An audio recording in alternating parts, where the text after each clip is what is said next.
Muhammadiyah dia berarti ya. Jangan diajarkan Islam itu, bos. Ini Islam dia. Gimana? Islam nggak ada mengajarkan yang tentang kebencian, bos. Jangan nampak kali Muhammadiyahnya, bos. Nah, udah. Yang mana narasiku mengajarkan kebencian, Dinda? Yang mana? Yang mana narasi? Mana bilangnya? Aku nggak tahu kali live itu. Pokoknya jangan nampak kali Muhammadiyahnya. Hanya Muhammadiyah yang mengajarkan kebencian. Nah, hanya Muhammadiyah yang mengajarkan kebencian katanya. Jadi oke lah ya. Oke. Oke, nggak ada problem.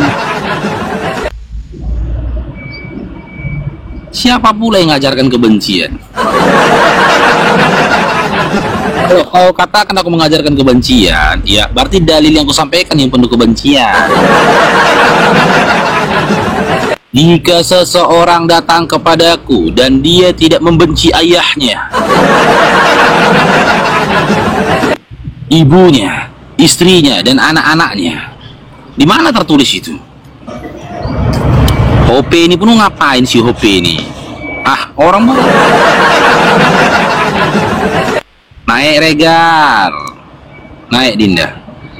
Kenapa kau katakan aku taubat? Naiklah, silakan. Regar, apa alasanmu mengatakan aku bertaubat? Naik, silakan. Kita berpatok kepada 2 Yohanes 1 nomor 7. Siapa yang dikatakan Yesus untuk bertobat? Dan siapa yang dikatakan Yesus itu penyesat?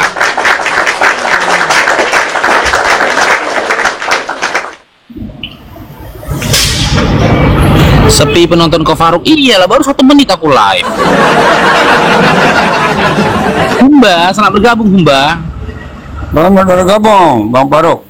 Ya, Islam Kristen. Kristen. Mau berdiskusi kita, Dinda? Percuma saya berdiskusi Gimana? sama Abang. Gimana, Dinda? Percuma berdiskusi sama Abang Faruk. Kenapa percuma? Malu. Banyak framingnya. Kenapa framing? Yang mana narasiku yang framing? Oh, banyak sekali itu, Bang.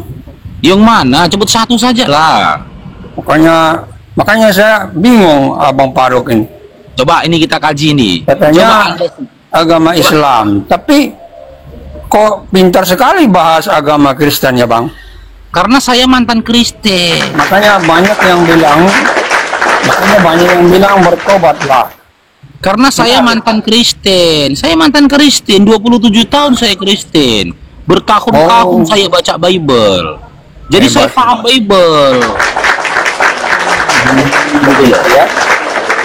Saya tahu siapa Yesus menurut Yesus. Kalau paham berarti Siapa Yesus menurut malaikat, siapa Yesus menurut ibunya. berarti kalau paham berarti Abang sudah lah. Berarti orang Kristen dong kalau paham.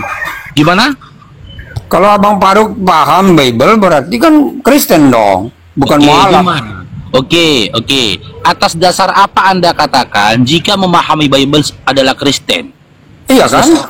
Karena yang memahami Bible itu adalah orang Kristen kan? Di mana datanya? Kalau Abang paling memahami itu berarti Kristen dong. Oke, di mana datanya di dalam Bible dikatakan orang yang memahami Bible ini adalah Kristen? Di mana datanya?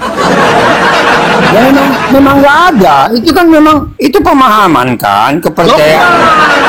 Iya, kepercayaan, Itu dogma. Oh, jadi gini ya. Iman Ya, seseorang, kepercayaan Ya, seseorang. dengar. Di sini kita nggak bicara tentang iman. Kalau Anda ingin menjaga iman Anda, mending Anda turun, cuci kaki, cuci tangan, bungkus iman Anda dengan plastik, ikat dengan karet 7 kali, simpan. Kita berbicara dengan data ini ya. Di setiap tulisan dari Matius, Markus, Lukas, Yohanes sampai dengan Wahyu. Yohanes, bukan Yohanes. Yohanes, Ya, Mas, jangan double L-nya. Oh, Wahyu nggak mau. Bukan Yohanes. Di Yohanes. setiap kitab tulisan dari Matius, Markus, Lukas, Yohanes, bahkan Paulus. Yohanes. Oh, Paulus nggak mau. Oke. Di Jangan setiap ditambah-tambah hurufnya. Yaudah, setiap tulisan dari Matius, Markus, Lukas, Yohanes, mereka tidak ada menuliskan dan menyampaikan bahwasanya kitab yang mereka tulis ini diperuntukkan untuk Kristen. Tidak ada. Bahkan Matius, Markus, Lukas, dan Yohanes sendiri ya tidak mengenal siapa itu Kristen. Bahkan Yesus sendiri itu tidak pernah berbicara tentang iman Kristen. Tidak pernah. Dan dia tidak pernah memberikan pengajaran kepada iman Kristen. Bahkan dia tidak pernah memberikan mukjizatnya terhadap umat Kristen. Waalaikumsalam Bang Kotor. Itu yang saya dapat poin di dalam Bible itu sendiri. Umat Kristen itu adalah umat yang dideklarasikan oleh Paulus di Antioquia dalam KPR 11 nomor 26. Kalau Anda cinta Yesus, kalau Anda ingin mengikuti Yesus, Anda nggak jadi Kristen. Karena Yesus nggak pernah mengajarkan Kristen. Nah, contoh. Apakah Anda percaya dengan perkataan Yesus? Percaya dong. Percaya. Oke, sekarang saya tanya, dalam pandangan dan juga imanmu, Yesus itu Tuhan atau manusia? Tuhan. Nah, 2 Yohanes 1 nomor 7, Yesus mengatakan, 2 Yohanes 1 nomor 7, si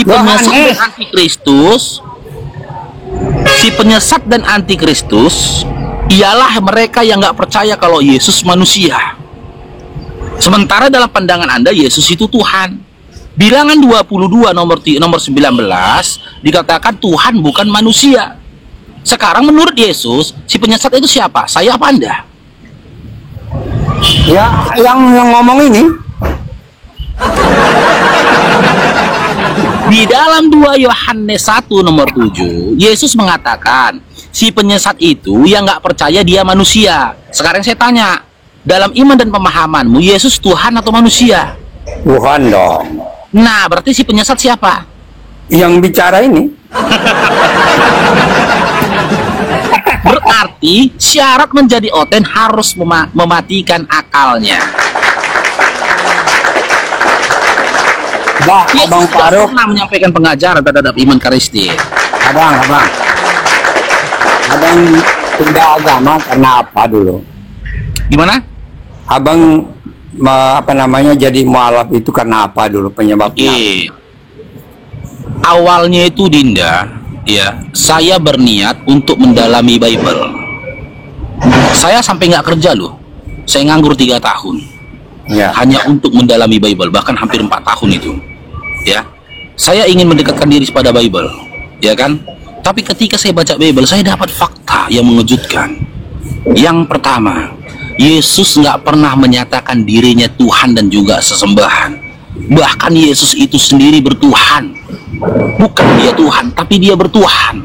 Matius 11 nomor 25, Markus 12 nomor 29, Lukas 6 nomor 12, Matius 26 nomor 36 sampai 39. Bahkan banyak ayat lagi di mana Yesus bertuhan dan melakukan ritual penyembahan kepada Tuhannya. Itu yang pertama. Yang kedua, Yesus nggak pernah mengajarkan apa-apa yang menjadi ritual ibadah dan iman Kristen. Yesus nggak pernah mengajarkan bahwasanya dirinya adalah Tuhan dan juga sesembahan. Karena di dalam Markus 12:29 aja dia mengatakan hidup yang kekal itu bahwasanya hukum yang utama dengan wahai Shema Israel, Tuhan Allah kita, kata dia. Kita, kata Yesus. Tuhan Allah itu Esa. Dia tidak mengatakan Tuhan Allahmu, bukan, tapi Tuhan Allah kita. Kita termasuk dia. Menyatakan Tuhan dia itu Esa. Tuhan dia Esa. Lalu dia melakukan ritual peribadatan, berdoa kepada Tuhannya. Itu datanya jelas dalam Lukas 6 nomor 12, di dalam Matius 26 yang saya sampaikan tadi. Bahkan di dalam kitab Matius pun banyak kisah tentang di mana Yesus itu beribadah kepada Tuhannya. Jelas Yesus bukan Tuhan. Yesus memerintahkan untuk beribadah dan menyembah kepada Tuhan yang telah mengutus dia. Yohanes 5 nomor 37.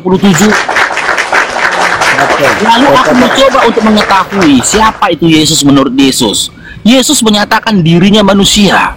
Lukas 22 nomor 68 sampai 69. Mulai hari ini anak manusia akan duduk di sebelah kanan Bapa. Bahkan Yesus sendiri, malaikat sendiri menyampaikan kepada ibu yang mengandung dia, engkau akan mengandung dan melahirkan seorang anak laki-laki, dan hendaklah kau namai dia Yesus. Bagaimana mungkin Yesus aja nggak pernah mengajarkan beribadah nyanyi-nyanyi, Yesus nggak pernah mengajarkan beribadah hari Minggu, Yesus tidak pernah mengajarkan untuk beribadah tepuk-tepuk tangan. Ngapain salah lagi aku jadi Ya, saya Kristen? potong. Abang membaca Bible atau memahami Bible, apakah pemahaman abang sendiri, atau sebelum membaca itu berdoa dulu, atau hanya pemahamannya saja? Oke. Sebagaimana sebagai otak manusia. Oke, sudah. Nah, Oke, itu dengar, makanya apakah Bible yang ada di Indonesia yang ada pada teman-teman Kristen itu Bible terjemahan. Di mana Bible terjemahan itu sudah melewati beberapa proses. Salah satunya proses tafsir oleh Lembaga Alkitab Indonesia. Jadi nggak perlu pula aku menafsir-nafsirkan, cukup memahami apa yang tertulis di situ. ya, Yang kedua, perihal tentang kau katakan, ketika baca Bible, kita harus berdoa dulu dan meminta bimbingan Roh Kudus, itu dogma. Doktrin untuk mengekang akalmu. Karena Ya, Yesus itulah. sendiri tidak pernah mengajarkan hal itu. bentar bang, saya ada telepon, bentar bang. Silakan, angkat dulu. I got 3 million views.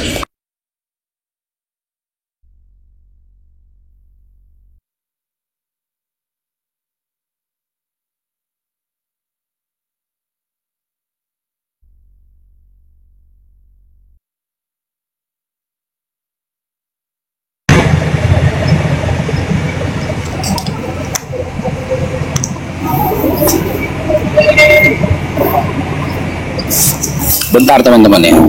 Dia lagi angkat telepon katanya. Tap-tap layar teman-teman ya. Tap-tap layar. Love orange-nya di share-share komal kita teman-teman. Halo Humba, udah?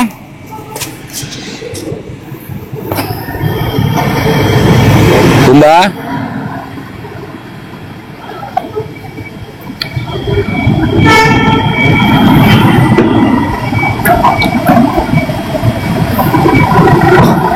Humba?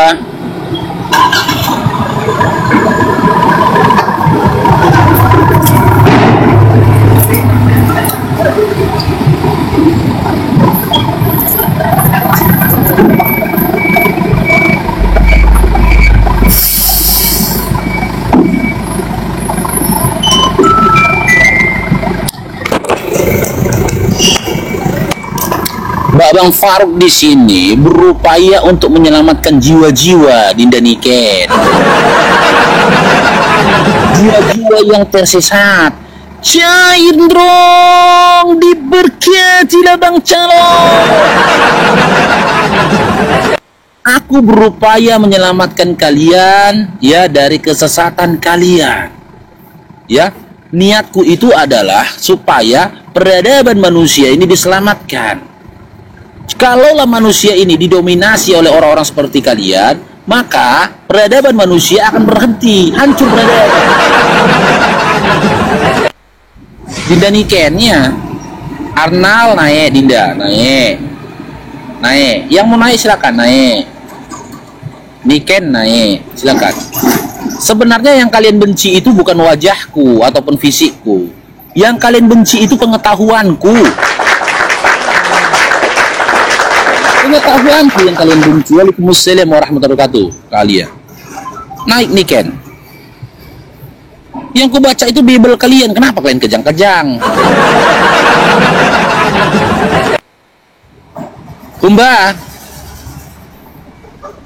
Umba.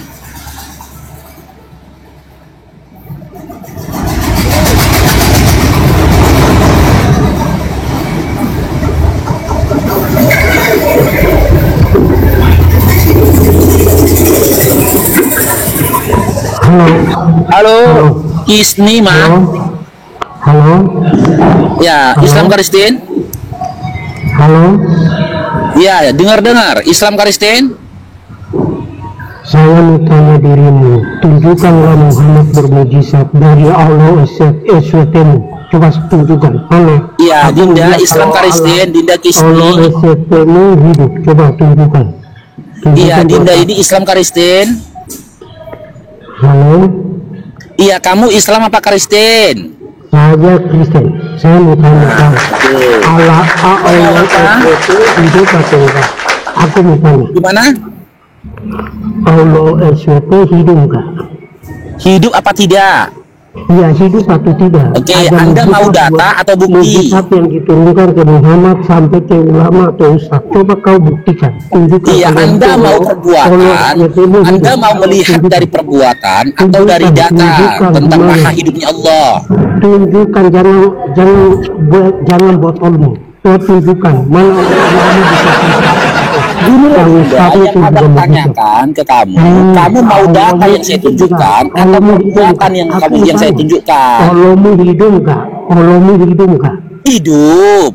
Ya, mana hidup? Tunjukkan bukti mukjizatnya. Tunjukkan Tuhan itu tidak bermukjizat, Dinda. Nabi yang bermukjizat. Tuhan itu maha kuasa. Botol hidup enggak ada. Kalau orang Kristen buktikan. Allahnya hidup, Yesus hidup. Oke, buktikan. Kalau mau Yesus hidup, buktikan. Bodoh. Yaudah, buktikan kalau gitu, buktikan. Mana Yesus mau hidup, mana tunjukkan, naikkan ke komal. Maka buat channel seperti ini cari duit, makanya otakmu dulu.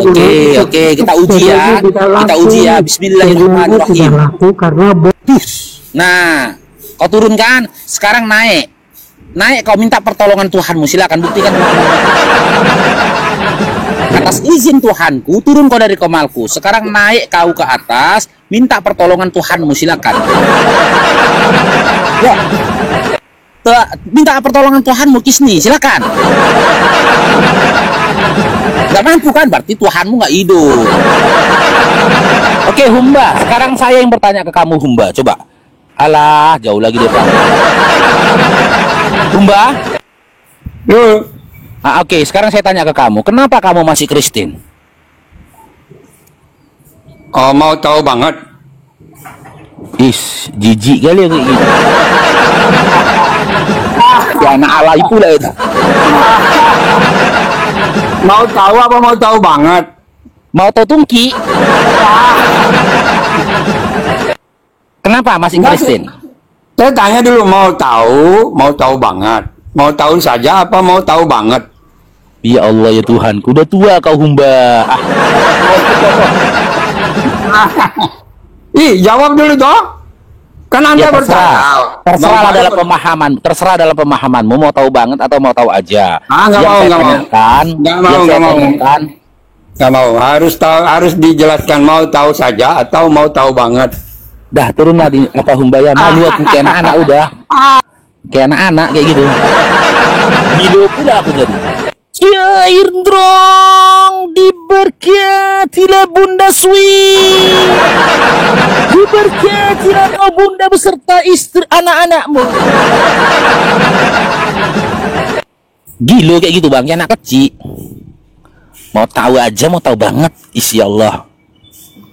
Gila aku.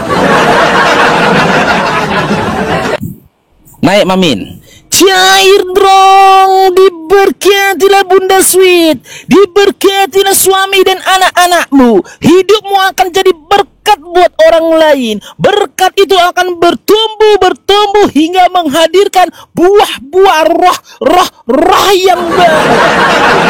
Kita bisa mengenal akar-akarnya. Adalah kesempatan ini untuk jadi berkat. Jangan sembah manusia, sosok yang tak bercelana. Agar hidupmu jadi berkat.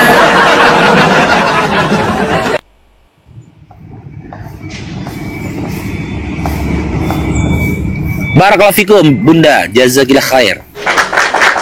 Humba, Kalau nggak bisa kau mau jawab. jawab nggak? Jangan kayak anak lah kau Humba. Aku gilo kok bahasa kayak gitu banget. Mau tau banget atau mau tau aja? Kayak anak kecil, udah tua kita. Lah iya, jangan turun-turunkan toh. Ya aku turunkan lah. Kau pun kayak anak kecil yang alay pula itu. Gilo aku. Ya saya lihat kan Bang Faruk ini kayak alay gitu loh. Iya, sekarang saya tanya, hal apa yang membuatmu masih di Kristen? Ya, supaya ini saya jawab ya. Ya hal apa? Ya karena memang hidup saya mulai dari kecil sampai dengan sekarang ini Tuhan Yesuslah yang memimpin saya, kesehatan saya, berkat saya, Tuhan Yesuslah yang memberi. Oke, kalau boleh tahu Dinda, apakah Anda pernah membaca dalam Bible di mana Yesus mengatakan dia memberkati hidup orang Kristen atau hidup orang menyembah dia? Adakah Itu datanya? tidak, makanya saya bilang Bang Faruk, kalau namanya kita sudah percaya, ya kita percaya bahwa Tuhan itu memang Tuhan yang begitu baik di dalam kehidupan, Tuhan yang senantiasa memberkati. Banyak kesaksian yang saya alami berkat penyertaan Tuhan Yesus Kristus, supaya Bang Faruk tahu. Itu saja. Oke, berarti Banyak, apa makanya yang ada? Saya tidak bisa Iya. menceritakan itu. Iya. Itulah saksi saya, kesaksian saya sebagai Iya. seorang Kristen atau seorang yang percaya kepada Tuhan Yesus Kristus. Oke. Belum kesaksian kepada istri, belum kesaksian kepada anak-anak saya. Itu saja, keluarga saya. Oke. Jadi apa yang dikatakan oleh Humba ini, Dinda Humba ini doktrin dan dogma gereja. Oh, jangan begitu. Dengar dulu, kan. Jangan bilang kita. dogma, jangan. Iya, dengar dulu, ya. Jangan framing Bang Faruk. Dengar dulu lah, gantian kita Framing, ngomongnya. Dengar Framing, dulu. Faruk. Dengar dulu, Jangan gantian framing. dulu kita ngomongnya. Enggak framing, diam dulu. Karena apa? Karena ketika 27 tahun dulu aku pun Kristen, ketika di usia 27 tahun aku di Kristen, aku juga berkata-kata seperti apa yang dikatakan dia. Bahwasanya berkat yang ada pada diriku itu berasal dari Yesus. Yesus menyertai hidupku. Perkataan itu, keyakinan itu muncul karena aku nggak baca Bible. Tapi begitu baca Bible, ini contoh ini ya, ini data ini ya, Humba ya, ini data ini. Kita buka satu data ini, Humba. Kalau kau yakin Yesus yang menyertaimu, ini. Kau berdoa meminta sama Yesus, Yesus mengabulkan doamu. Nih. Saya tidak percaya mualaf ini Faruk ini. Nih, ya.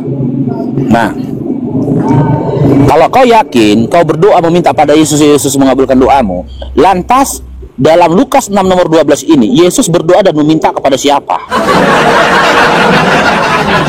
Pada waktu itu, pergilah Yesus ke bukit untuk berdoa. Dan semalam-malaman ia berdoa kepada Allah. Dia meminta kepada Tuhannya loh, Humba. Kok malah meminta kepada dia? Ya terserah lah Bang. Makanya saya bilang tadi, Dinda Humba, ya, tidak ada satu ayat pun dalam Bible di mana Yesus mengatakan, "Aku akan menyertai orang-orang yang menuhankan dan menyembahku. Aku akan menyertai orang-orang Kristen." Gak ada. Amin. Yesus berkali-kali menegaskan, Dinda, dengar Dinda ya. Bahkan dalam Markus 12 nomor 29, itu menjadi hukum yang utama kata Yesus. Tuhan Allah kita itu, Tuhan itu Esa. Yohanes 5:30 juga dia mengatakan dia tidak bisa berbuat apa-apa loh. Dia nggak bisa berbuat apa-apa. Dan kalau kau membaca lagi data di dalam kitab Matius 26, di mana di situ Yesus ketakutan ketika dia hendak ditangkap oleh tentara Romawi. Rasanya aku mau meninggal. Dia sedih dan takut. Dia berdoa kepada Tuhannya. Ya Bapa, Matius 11:25, Bapa itu adalah Tuhan. Ya Tuhan, jikalau sekiranya cawan ini berlalu daripadaku, biarlah kehendakmu yang jadi, bukan kehendakku, kata Yesus. Itu buktinya dia berserah diri pada Tuhannya. Dalam Kemanusiaannya. sosok yang berserah diri kepada Tuhannya disebut Muslim. Lalu kalian berupaya untuk mendustakan Bible, berupaya untuk membantah Bible dengan mengatakan itu kemanusiaannya. Yesus nggak pernah berkata, aku berkata kepadamu dalam bentuk kemanusiaanku. Nggak ada. Memang dia manusia. Bahkan ketika sampai duduk di sebelah kanan Bapa pun dia menyatakan dirinya manusia. Lukas 22 nomor 69. Jelas dalam Lukas 22 nomor 69. Bahkan dalam Lukas 21 nomor 8, Yesus itu menyampaikan nasihat kepada murid-muridnya untuk berhati-hati kepada si penyesat. Siapa si penyesat itu? Yang datang memakai namaku dan menyatakan aku adalah dia. Lalu dalam KPR 9 nomor 3 sampai 5 ada satu sosok yang dalam bentuk cahaya awalnya ditemui oleh Saulus ketika dia hendak ke Damsyik. Sosok itu mengaku-ngaku Yesus. Dia mengaku-ngaku Yesus. Maka berdasarkan Lukas 21 nomor 8, sosok Yesus, dengar dulu Dinda Humba. Sosok Yesus yang ngaku-ngaku kepada Saulus itu berdasarkan Lukas 21 nomor 8 itu si penyesat. Diperkuat lagi dengan apa yang dikatakan Yesus dalam Matius 24 nomor 23. Jika ada yang mengaku bertemu Kristus di sini, Kristus di sana, apa kata Yesus? Jangan kau percaya. Sebab dialah si penyesat. Si penyesat itu berdasarkan Matius 7 nomor 15 lagi. Ya, nabi-nabi palsu, ciri-ciri dari nabi-nabi palsu. Dia akan melakukan mukjizat dengan nama Yesus. Dia akan bernubuat dengan nama Yesus. Dia akan memanggil Yesus Tuhan. Dan dikorelasikan dengan Matius 2 Yohanes 1 nomor 7 tadi, dia si penyesat dan antikristus. Bermodalkan bertemu dengan si penyesat, Saulus ketika hendak ke Damsyik, lalu dalam KPR 11 nomor 26, dia mendeklarasikan iman Kristen. Dia mendeklarasikan iman Kristen. Kalau aku tanyalah sama Dinda Humba, kalaulah memang apa yang diajarkan Paulus selaras dengan apa diajarkan oleh Yesus, sebut satu saja pengajaran dari Paulus yang sinkron atau selaras dengan pengajarannya Yesus. Coba sebutkan satu saja. Sebut satu saja. Matius 5 nomor 17 sampai 18. Apa kata Yesus? Jangan kamu menyangka aku datang ke dunia ini untuk membatalkan hukum Taurat. Aku datang untuk menyempurnakannya. Sebelum langit dan bumi ini hancur, tidak terbatalkan satu iota pun hukum Taurat dibatalkan. Tidak. Malah Yesus Paulus dalam Efesus 2 nomor 15 membatalkan hukum Taurat. Orang-orang yang tidak tunduk kepada hukum Taurat berada pada tempat yang rendah. Matius 5 nomor 19. Apa kata Paulus di dalam Galatia 3:10? Orang-orang yang hidup dari pekerjaan hukum Taurat berada di bawah kutuk. Yesus datang untuk menyempurnakan hukum Taurat, Paulus datang untuk membatalkan hukum Taurat. Bahkan menyatakan orang yang tunduk dan patuh kepada hukum Taurat itu berada di bawah kutuk dan nggak berlaku lagi hukum Taurat itu atas manusia. Hukum Taurat itu adalah ketentuan dan juga aturan yang sudah beribu-ribu tahun ya diamalkan dan diyakini oleh Bani Israel, di mana bulir-bulir dari hukum Taurat itu adalah sebuah aturan. Jangan membunuh, jangan berzina, jangan merampok, jangan begini, jangan begitu. Ketika hukum Taurat itu dibatalkan oleh Paulus, maka larangan jangan itu sudah tidak ada lagi. Dan kalian hidup setelah membatalkan hukum Taurat. Berarti kalian boleh membunuh, boleh berzina, boleh merampok, boleh berdusta. Memang, karena dalam Roma 3 nomor 7, Paulus mengatakan, jika karena dusta dia, kebesaran Allah semakin nyata, kenapa dia harus dihukum sebagai seorang pendosa? Cuman kembali kepada diri kalian masing-masing. Karena apa? Kalian sudah terlalu nyaman menjadi Kristen. Nyaman kalian. Kenapa kalian nyaman menjadi Kristen? Karena kalian nggak diberikan tugas dan juga tanggung jawab. Kalian nggak punya kewajiban. Kalian nggak punya kewajiban tentang beribadah. Kalian nggak punya larangan perihal makanan dan juga minuman. Semua boleh kalian makan dan kalian minum. Satu harian hidup kalian bebas. Lalu kalian berkamuflase dengan kemalasan kalian. Kalian mengatakan, peribadatan kami itu tidak diatur-atur waktu. Peribadatan kami itu rohani. Kami mau dalam bentuk rohani. Gak ada diatur-atur waktu. Gak perlu kami kasih tahu sama orang kami beribadah. Padahal pada saat itu kau sedang tidur. dan juga memuaskan hawa nafsumu. Saya mau bertanya nih, Bang. Saya mau bertanya, Bang. Apa itu, Dinda? Ya, maksudnya maaf nih, sembahyang 5 waktu itu ada di dalam Al-Qur'an ya. Nah, dengar Dinda ya. Seluruh para nabi dan umat para nabi pun perintah waktu beribadahnya itu baik dari Al-Qur'an maupun Taurat yang dimiliki oleh orang-orang Yahudi saat ini itu secara eksplisit seperti hawa nafsu menginginkan itu tidak ada. Tidak ada. Tapi dengar dulu, tapi peribadatan, tata cara peribadatan dan juga waktu peribadatannya itu sudah dicontohkan oleh nabinya. Loh, Nabi kalau kami sholat subuh, kami sholat ada subuh. datanya Nabi ada. kami sholat apa, Dinda? Maksudnya katanya Nabi sholat kan pasti kan harus ditulis dong di dalam Al-Quran. Kalau memang nabinya sholat, itu yang diikuti itu kan. berarti kau gagal. Kamu Itu yang gagal diikuti. memahami Al-Quran. Al-Quran itu bukan seperti Bible Anda yang merupakan buku diari Nah, jawab Paulus saya, dan juga Bang. kawan-kawannya. Ini kan kita Al-Quran itu tidak menceritakan Nabi Muhammad Sallallahu Alaihi Wasallam melakukan sholat subuh jam sekian. Enggak, Dinda. dijawab saja, jangan lari ke kitab-kitab lain lagi. Jawab dengan Al-Quran maksud saya supaya kan orang itu paham. Ini kan edukasi. Oke. Nah, kalau memang Kenapa harus ada di dalam Al-Quran? Loh, itu kan petunjuk kan? Katanya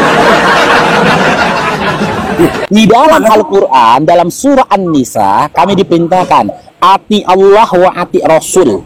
Patuhilah Allah, patuhilah Nabi Muhammad SAW. Surah Al-Adzab 21. Sesungguhnya dalam diri Nabi Muhammad SAW sudah ada suri tauladan yang baik untuk kau tiru bagi kamu yang ingin mendapatkan rahmat dari Allah. Nabi Muhammad SAW menyampaikan bahwasanya tak seorang pun di antara kalian bisa memastikan dirinya masuk surga, karena yang menentukan surga atas kalian adalah rahmat dari Allah. Begini, Karena Bang. masuk surga adalah mendapatkan rahmat dari Allah.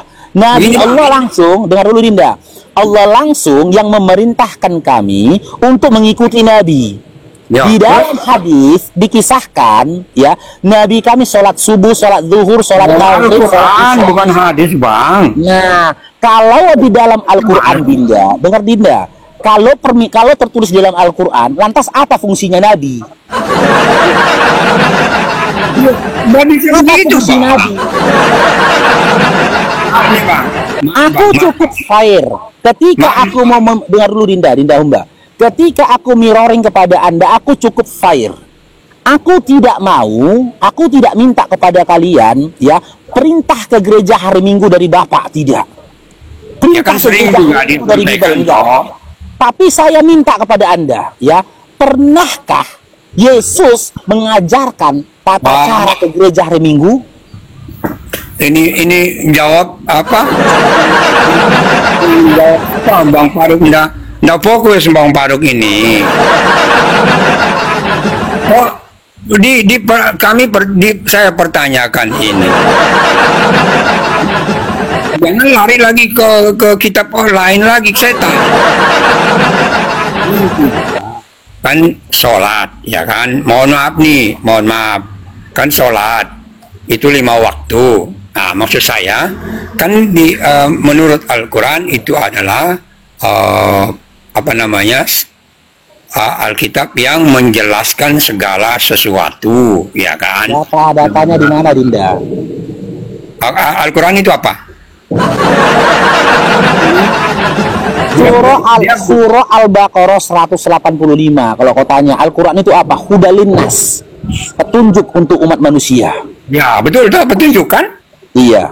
Nah, kalau memang itu petunjuk, maksud saya, kenapa di dalam Al-Quran itu tidak ada petunjuk bahwa, mohon maaf nih, untuk ibadah atau sholat 5 waktu. Itu kan petunjuk, namanya petunjuk ya, itu yang diikutin kan, itu maksud saya. Oke, kita mirroring dulu ya. Ya. Nah, itu jawab dulu loh. Iya, ini aku jawab, dengar dulu. Oke. Jangan tanya-tanya saya lagi. Gini, aku menjawab janganlah sesuai dengan hawa nafsumu, nggak boleh. Jangan kau giring aku menjawab memuaskan nafsumu, nggak boleh gitu. Nah, abang Ini jawab diskusi, tadi, Dinda. jawabnya larinya ke Ya, Bible. Iya, Tapi ini mana? aku jawab. Kenapa jijik kalian kalau bahas Bible ya? Jawab dulu sesuai dengan Jijik kalian nggak ke Bible. Nggak ke Bible. Aku nggak bahas ke Bible. Makanya kau dengar dulu aku ngomong, jangan kau patahkan. Ya, ini paruh ini. aduh. Dengar dulu lah, oke? Nah, ketika Yesus aja nggak pernah mengajarkan pergi beribadah ke gereja. Jawab dulu tadi. Kau masih mau gereja? Kan? Saya mau turun, saya mau turun. Kau pergi gereja hari ini. Nggak bisa jawab. Ya, saya turun. Loh. Bohong, saya turun. Dengar dulu. Dengar dulu kan. Jadi gimana teman-teman kan? Aku tahu maksud kau itu tertulis dalam Al-Quran. Sholatlah kau 5 waktu. Itu maumu. Aku pun udah sampaikan kepada kamu, tefila yang dilakukan oleh orang Yahudi pun, tata cara tefila yang dilakukan oleh orang-orang Yahudi pun tidak tertulis dalam kitabnya, tapi dicontohkan oleh nabinya.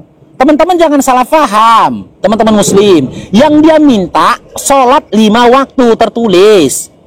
Ada nggak dalam Quran? Sholatlah kali 5 waktu. Ada nggak dalam Quran? Hah? Ada nggak? Kasih ayatnya, ada nggak? Coba teman-teman muslim typing dulu, ada nggak? Sholatlah kalian 5 waktu. Ada nggak teman-teman muslim? Teman-teman muslim yang typing ada nggak? Coba. Itu yang dia minta kalimat sholatlah kali 5 waktu. Jadi gini teman-teman ya. Ketika orang kafir bertanya kepada kita, kita jangan berupaya menjawab sesuai dengan hawa nafsu kita. Kita jawab saja sesuai dengan literasi Islam seperti apa. Jangan kalian tinggalkan Nabi kalian, Nabi Muhammad SAW. Itu tugasnya Nabi. Itu tugas Nabi. Karena dia minta perbuatan ibadah tadi gitu loh. Tugasnya Nabi. Maka kita ambil dari apa yang dilakukan Nabi.